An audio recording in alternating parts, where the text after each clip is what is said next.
dépasser le syndrome de la page blanche. On est là pour en parler avec l'artiste Kreshen. Salut Kreshen. Salut Baud. Comment ça va? Mais ça va et toi? Ben écoute, super, hein, je suis assez créatif et je me pose beaucoup de questions justement sur le syndrome de la page blanche. Est-ce que c'est un mythe ou est-ce que c'est une légende? Alors, Mythe ou légende, on est plus ou moins dans le même registre, mais ou est-ce que c'est une réalité plutôt, j'imagine? ouais, hein, c'est plutôt. ça, oui. Allez, plus sérieusement, la première petite question. Est-ce que tu peux un peu me dire ce que représente pour toi le syndrome de la page blanche? Mais en fait, je pense que ce truc de syndrome de la page blanche, en tout cas pour moi, il arrive quand je m'oblige à faire un truc. Quand je m'oblige à écrire quelque chose, alors qu'en fait je ne suis pas dans cet état d'esprit-là. Je pense qu'il faut respecter son rythme. Et il y a des moments pour l'introspection et des moments pour l'extraversion. Il y a des moments pour l'inspiration et des moments pour l'extraversion et l'expiration, en fait, tu vois. Et donc, quand je suis dans un moment d'inspiration, alors ça va être paradoxal, mais c'est plutôt dans le sens d'introspection, je vais dire. C'est peut-être pas le meilleur moment pour pondre quelque chose. Ouais. Ça va être un moment plutôt de silence, d'observation, d'écoute de moi-même, de nourriture extérieure aussi. Comment est-ce que je vais m'intéresser à d'autres artistes, à d'autres créations. Et ces moments-là, ils sont importants aussi, parce que c'est grâce à ces moments-là qu'on va ensuite pouvoir créer soi-même quelque chose. Retransformer un petit peu ce qu'on aura digéré pour en faire quelque chose de neuf, en fait. Dans les ateliers d'écriture que je donne, plusieurs fois j'ai eu des participants qui me disent tu sais, sur les 40 minutes que tu nous as données pour écrire, ou les 50 minutes, pendant les 35 premières minutes, je n'ai pas écrit une ligne. Mais par contre, mon esprit vaquait à ses occupations, il voyageait à travers les différentes propositions que tu nous as faites, et c'est les 10 dernières minutes que j'ai pondu quelque chose. Ben oui, en fait, pourquoi pas? Ça fonctionne. Donc la personne, du coup, a respecté aussi ce moment d'introspection nécessaire à la créativité. Ça peut être ça qui bloque d'une certaine manière. Alors on va à tout prix produire, alors que non, c'est un moment qui est plutôt là pour s'inspirer de ce qui nous entoure, en fait. Ça, c'est la première chose que je dirais. Et moi, quand ça m'arrive, je laisse juste tomber, j'y reviens plus tard. Je le sens naturellement, intuitivement, c'est pas le bon moment pour sortir les choses. Alors je vais prendre un bouquin et je vais plutôt m'instruire dans ce moment-là. Ouais. Selon toi, c'est quoi les causes les plus fréquentes de ce syndrome? Alors, en plus du fait qu'on n'écoute pas son propre rythme, c'est aussi l'exigence qu'on peut avoir vis-à-vis de soi-même. On se met une pression ou quoi? Oui, il y a un peu ce juge intérieur qui est là et qui veut à tout prix qu'on puisse produire quelque chose de qualitatif. Mais en fait, non, il ne faut pas se mettre cette pression-là. Il faut juste... il faut. Déjà, le mot « il faut », ça ne va pas. Tu vois, cette expression n'est pas juste, en fait. Simplement se connecter à soi et sortir ce qui vient. S'autoriser à écrire ce qui vient de manière un peu automatique, sans trop réfléchir. Et puis à partir de là, on pourra commencer un petit peu à peaufiner les choses, à tailler le diamant brut. Mais tout de suite, on a cette exigence de qualité qui fait que du coup, ça nous bloque. Tu vois, ça peut être une des causes du manque d'inspiration ou de la page blanche, cette exigence. Alors, il y a aussi autre chose, c'est parfois le cadre aussi dans lequel on est. Il faut bien choisir le lieu où on va écrire. Ça doit être un endroit inspirant. Si on a l'habitude d'écrire dans sa chambre ou dans son salon et que ce jour-là, il n'y a rien qui vient, peut-être ça peut être une idée d'aller se promener au parc ou d'aller s'asseoir à une petite terrasse de café sympathique. Donc le cadre aussi, c'est quelque chose qui peut vraiment amener des idées, on va dire. Autre chose aussi, c'est juste parfois se rappeler de quelle est notre intention quand on décide d'écrire. Pourquoi on a envie d'écrire à ce moment-là et pourquoi on a envie d'écrire tout court. Tu sais, c'est tout bête ce que je te dis là, mais ça peut arriver qu'on oublie ça. Et donc on est un peu perdu dans des exigences ou des injonctions qui ne nous appartiennent pas, alors que finalement, dans le fond de notre cœur, on sait pourquoi on a envie d'écrire. Ça aussi, c'est important de se le rappeler. Et alors, autre chose aussi, je pense que parfois, on fait abstraction de nos émotions. Simplement parce qu'encore une fois, on a des attentes particulières. Alors que tout simplement se connecter à son émotion du moment, que tu sois joyeux, que tu sois triste, que tu sois inquiet, que tu sois... Peu importe l'émotion que tu vis, c'est super important pour pouvoir se lâcher dans l'écriture. Parce que sinon, tu as un décalage entre ce que tu ressens et ton mental, ce que ton mental attend.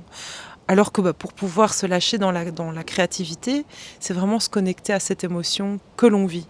Et c'est ok si c'est pas une émotion joyeuse. C'est ok si c'est une émotion joyeuse alors qu'on aurait voulu écrire un truc triste. Pourquoi pas aussi ? Dans les deux sens, ça fonctionne, tu vois. Se connecter à son émotion brute du moment, je pense que ça peut être vraiment inspirant.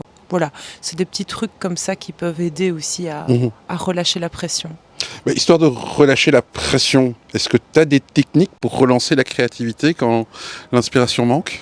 Écoute, moi, dans mes ateliers, je propose à chaque fois différentes pistes. Je pars souvent d'une technique d'écriture en particulier, qui peut être la poésie classique, le slam, la chanson, le rap, je sais pas moi, pourquoi pas aussi la fable, tu vois. Enfin, il y a toutes sortes de manières d'écrire. Moi, je suis plutôt du côté de l'écriture poétique, donc c'est plutôt dans cette technique-là que je vais orienter les personnes qui participent aux ateliers que je donne. Déjà se dire, ok, tiens, aujourd'hui je vais essayer une fable. Déjà, tu as toutes les contraintes liées à ce type d'écriture. Ça peut déjà t'aider à lâcher un petit peu la pression et à te lancer dans l'histoire. La deuxième chose, je dirais que c'est toutes les figures de style qui existent. Si tu dis, tiens, j'ai jamais écrit en faisant des oxymores, par exemple. Une obscure clarté, ça c'est un oxymore, tu vois. Oui. Tu pars de ça et qu'est-ce que ça évoque en toi et hop, ça peut lâcher la pression et ça peut te permettre de te lancer dans l'écriture. Donc des figures de style, pourquoi pas s'imposer quelques petites contraintes dans ce domaine-là. Alors ça peut aussi être tout simplement des générateurs d'expression, moi j'appelle ça comme ça, sensoriels. Donc les couleurs, les fleurs, une lumière, une saison, une odeur aussi, pourquoi pas. Donc les 5 sens. Partir des 5 sens, ça peut vraiment être une bonne idée pour créer un petit peu cette inspiration. Et enfin, la quatrième chose plutôt, je dirais tout simplement une thématique en fait, que tu ne dois pas nécessairement choisir toi-même. Tu peux bêtement prendre un livre dans ta bibliothèque, ouvrir une page au hasard et voir sur quel mot t'es tombé et te dire ok, voilà, le destin a choisi pour moi, le hasard, moi je crois pas trop au hasard, donc voilà, et je me lance dans cette idée-là, où tu lis la phrase, si tu tombes sur un mot qui n'est pas inspirant, tu lis la phrase et tu vois ce que ça évoque pour toi. C'est aussi une possibilité, te nourrir de ce qu'il y a autour de toi de manière un peu aléatoire pour te lancer dans l'écriture. La contrainte, même si le mot contrainte fait qu'on se dit, si c'est contraignant, c'est que ça va me freiner, en fait c'est l'inverse, ça libère. Donc la contrainte est quelque chose de positif pour sortir de ce syndrome de la page blanche, ouais. Alors, avec tout ce que tu viens d'expliquer, contraintes, les thèmes, mais est-ce que le fait de se forcer à écrire peut être une bonne chose ou au contraire contre-productif ? Ça, là, tu reviens vraiment à ce que je disais au départ. Moi, j'aurais tendance à dire que c'est pas une bonne chose. Si ça vient pas, malgré tous les petits trucs et astuces que je propose ici, c'est que c'est peut-être juste pas le moment. Je vais faire une analogie, par exemple, avec les saisons. Tu vois, est-ce que tu auras envie d'aller plonger dans une piscine, enfin peut-être une piscine chauffée, mais en plein hiver, et de manger une glace dehors, à moitié nue ? Non, peut-être pas, tu vois. Et pareil, est-ce qu'en plein été, tu as envie de te mettre au coin d'un feu de bois avec un plat de fromage fondu et de... À la montagne. Oui, tu vois ce que je veux dire. Accepter le cycle, c'est ça aussi. C'est se dire, quand c'est l'hiver dans ton cœur, c'est peut-être le moment de te mettre au coin du feu avec un bon bouquin et de te nourrir, en fait, de t'inspirer, de voyager, voilà. Et quand c'est le moment de l'été pour toi, c'est peut-être le moment de sortir, de t'exprimer, de faire toute une série d'activités créatives, justement. Donc c'est un peu ça, respecter son hiver et son été intérieur et accepter que oui, à certains moments, c'est l'hiver, c'est pas le moment de nécessairement se mettre en hyperactivité, mais plutôt de se reposer, de se recentrer et de se nourrir le cœur et l'esprit pour pouvoir ensuite venir créer quelque chose, quoi. Est-ce que tu as remarqué que le syndrome de la page blanche évolue avec le temps ou selon les projets? Alors, tu vois, moi, c'est vrai que je parle de ce sujet avec toi avec grand plaisir parce que c'est une thématique qui revient régulièrement lors de mes ateliers. Mais moi, j'ai cette chance de n'avoir jamais vraiment vécu ce problème-là, puisque si je sens que je suis pas trop inspirée, j'arrête. Ouais. Voilà. Mais en général, quand je me mets à l'écriture, c'est que j'ai envie d'écrire. Et souvent, l'inspiration, elle vient naturellement, puisque je me suis connectée à mon été intérieur du moment. Alors, par contre, ce que je peux aussi peut-être donner comme petit conseil, si jamais vraiment, je sais pas, moi, peut-être qu'il y en a certains, leur métier, c'est d'écrire et ils n'ont pas le choix. Ils doivent écrire. Ça allait être la question suivante. Hein. Donc, quand t'es obligé d'écrire et que t'as pas le choix, qu'est-ce que tu fais, quoi? Moi, j'ai toujours sous la main mon petit carnet de notes. Alors, c'est mon carnet de notes virtuel puisque c'est sur mon téléphone, hein, mais ça peut être un carnet papier aussi, pourquoi pas. Et dès qu'il y a des sujets qui m'inspirent, des citations, un film que j'ai vu, une pièce de théâtre, ou une personne ou un lieu, eh bien, je vais écrire dans ce carnet de notes toutes les idées qui me viennent, tous les sujets, tout ce qui peut être nourriture pour mon inspiration. Et du coup, ça peut aider aussi à débloquer quand tu es vraiment obligé d'écrire et que tu n'as pas le choix. Tu vas un petit peu regarder toutes tes notes et ça va te rappeler des émotions, des souvenirs. Et probablement que ça va t'aider aussi à lâcher un peu la pression et à te lancer dans l'écriture. Ouais. Voilà, on a déjà fini. Ça a été vite. Oui, parce que la dernière question, c'était si tu avais un conseil à donner à quelqu'un qui se sent bloqué devant une page vide. Ouais. Voilà, c'était ça la question. Ouais. Écoute, il y a peut-être aussi un autre truc qui peut être intéressant. Si ce sont des personnes qui sont obligées d'écrire, donc c'est-à-dire que ça doit probablement être leur métier, donc ça doit être des professionnels a priori, c'est d'en parler avec d'autres artistes professionnels qui peuvent vivre les mêmes choses. Et le fait de discuter, de dialoguer, d'être un peu rassuré aussi par d'autres, clairement, ça peut donner un coup de pouce, quoi, dans ces moments-là. Et puis l'autre personne pourra peut-être aussi aiguiller à travers des propositions, des trucs personnels, des petits tuyaux.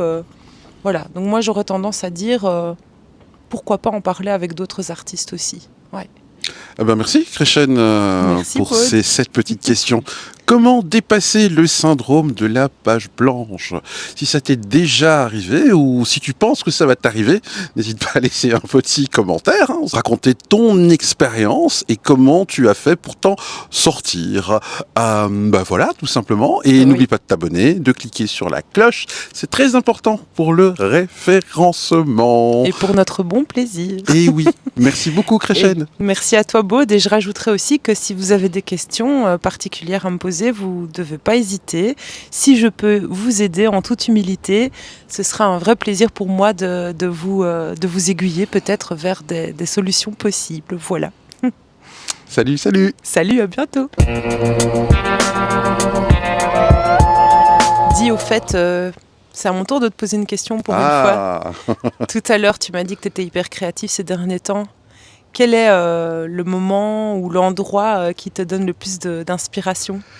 Ce serait... je te dirais que c'est dans les bus, dans le bus ou dans le tram, tout simplement. Même quand il y a beaucoup de monde, j'arrive à écrire mes émissions en fait.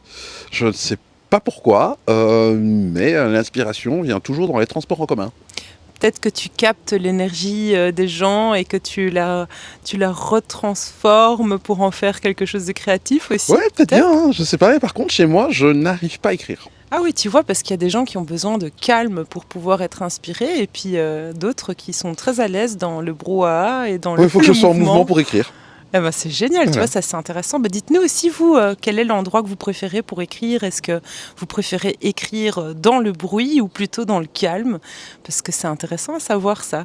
Ouais. Moi, j'aime beaucoup écrire dans le train aussi. Pas tellement dans le bus parce que ça me donne la nausée, mais dans le train, j'aime bien. Ouais. Par contre, j'ai besoin de calme quand même. Un peu, ouais. Au mois de juillet, je serai dans l'avion, donc on verra si j'aurai l'inspiration. Dans l'avion? On verra si j'ai l'inspiration. Ça dépend de qui est derrière toi. Oui, ou devant. Ou devant. On verra bien en tout cas.